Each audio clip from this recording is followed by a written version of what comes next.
Merry Christmas and Happy New Year. Since it is the holiday season, I decided to cover a crime that took place during the Christmas season, and it was one that rocked a community forever. On a seemingly uneventful December 23rd in 1927 in the small town of Cisco, Texas, Christmas cheer took a sharp turn towards infamy. Marshall Ratliff, a notorious ex-con, donned a Santa Claus suit and walked into the First National Bank, forever etching his name in Texas lore as the mastermind behind the Santa Claus bank robbery. Expecting a clean getaway, it actually led to a deadly shootout, a chaotic escape, a hostage situation, and a vengeful posse. All of this happened during the Christmas holidays. Let's talk about it. Ratliff, a seasoned criminal with a penchant for theatrics, was not your average bank robber. Oh no, he had been sentenced to 18 years for a previous crime, but only served 2 years before Texas Marianne Ma Ferguson pardoned him. Some people think she was bribed. There's no proof, but that's a common theory. Relocating to his hometown of Cisco, he and fellow ex-cons Henry Helms and Robert Hill, plus Helms' relative Louise Davis, decided to rob the bank. Actually, I think it's Lewis Davis. They had recruited a safecracker, but he came down with the flu, but the other four decided to go ahead with the plan. He borrowed a Santa Claus disguise from a local boarding house owner, and it wasn't just a quirky choice, it was a calculated attempt to blend in and disarm suspicion. As he strode down the bustling Main Street, children flocked to him, their innocent excitement further masking his nefarious intent. Entering the bank, Ratliff's facade shattered. He revealed a pistol beneath his beard, barking orders at the employees and terrorizing the unsuspecting customers. The victims were thrust into this chilling reality, their holiday spirit replaced by raw fear as they faced a gun-wielding Kris Kringle and his naughty elves. One woman entered the bank with her daughter who wanted to see jolly old St. Nick, but he was just a thug in disguise. So his gang, taking them hostage, they were placed in a bookkeeping room. This would turn out to be the mistake that caused the upcoming chaos. The mother and daughter managed to climb out of a window and run to the police station. Meanwhile, the fake Santa Claus and his naughty elves were robbing the bank and trying to gain access to the safe. Despite the elaborate costume, Ratliff's plan unraveled very quickly. His accomplice, a safecracker brought in last minute, fumbled with the vault, wasting precious time. Panic mounted as patrons were herded into the back room and forced to lie on the floor. Ratliff, fueled by desperation, grew increasingly erratic, firing shots into the air and shouting threats. Police Chief G.E. Bedford, also known as BIT, immediately formed an armed posse and began surrounding the bank. Alerted by the commotion, armed townspeople converged on the scene to assist the police, a testament to the strong sense of community and unwavering resolve often found in small towns right in my home state of Texas. The robbers immediately realized their situation and took 8 hostages. They tried to escape through an alley, but they were met with angry Texans ready to save their fellow citizens. The cowardly robbers, and yes, if you take hostage, you're a coward, then used the hostages as a human shield and tried to walk out into the alley. A gunshot was heard, shattering the Christmas serenity that only minutes ago had engulfed the town. What followed was chaos and tragedy.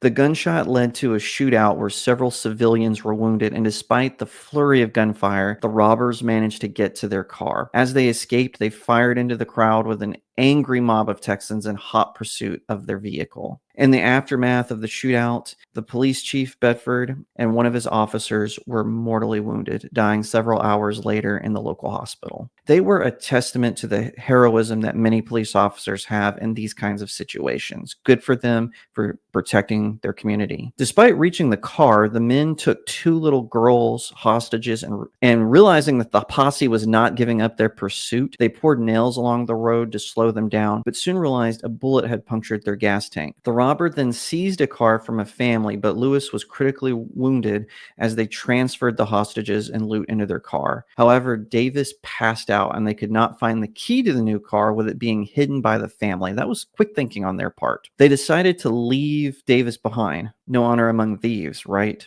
And then they transferred the loot back to their original car and fled despite the leaking gas. After driving for some time, they finally abandoned that car and left the hostages in a field. fleeing on foot with over $150,000 in bonds. At the time, this made it the largest bank robbery in Texas history. Sheriff John Hart of Eastland, the county seat, then rallied his deputies and began to pursue the robbers as soon as he heard about the situation. Davis was found, but he died 2 days later. The robbers took another car hostage and once again abandoned him in his car, but this hostage told the deputies that the robbers were injured and not doing well. While trying to cross the Brazos River, the robbers encountered more deputies and had a shootout in an oil field, but Helms and Hill managed to escape. Ratliff was not so lucky. He was captured with over a dozen weapons, and the press declared that the evil Santa had been caught. Abandoned by his gang, Ratliff surrendered. With the other two escaped, that was when the Texas Rangers entered the picture.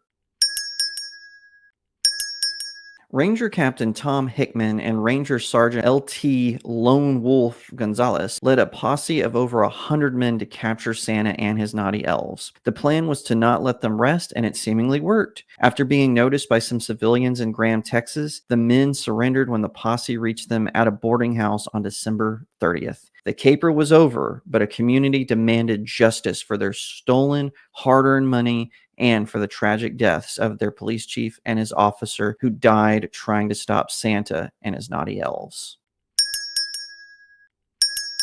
Hill chose to plead guilty and would receive a life sentence for his role in the robbery. Helms would be given capital punishment for his role in the robbery and the slayings. At first, Ratliff was given a life sentence for the robbery, but his murder charges were subject to a second trial where he also received capital punishment. After the execution of Helms, Ratliff feigned insanity, which angered the locals, especially after he killed a prison guard in an escape attempt. Another guard managed to disarm him and forced him back into a cell. A mob of over 1,000 people formed and stormed the prison. After retrieving Ratliff, he was hung by that mob.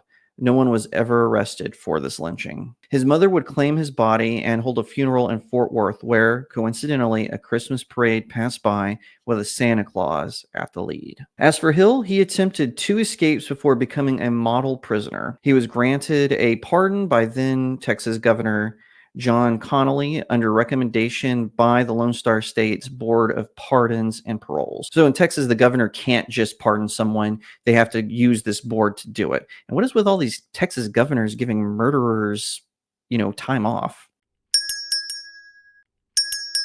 Marshall Ratliff's Christmas heist may have been poorly executed, but its audacity and chaotic escape ensured its place in criminal history. The story of the Santa Claus bank robbers offers a glimpse into the past, showcasing a bygone era of, modern Wild West crime and the resilience of small-town communities in the face of adversity. And as the holiday season approaches, it serves as a reminder that even amongst the cheer, darkness can lurk, disguised in the most unexpected forms.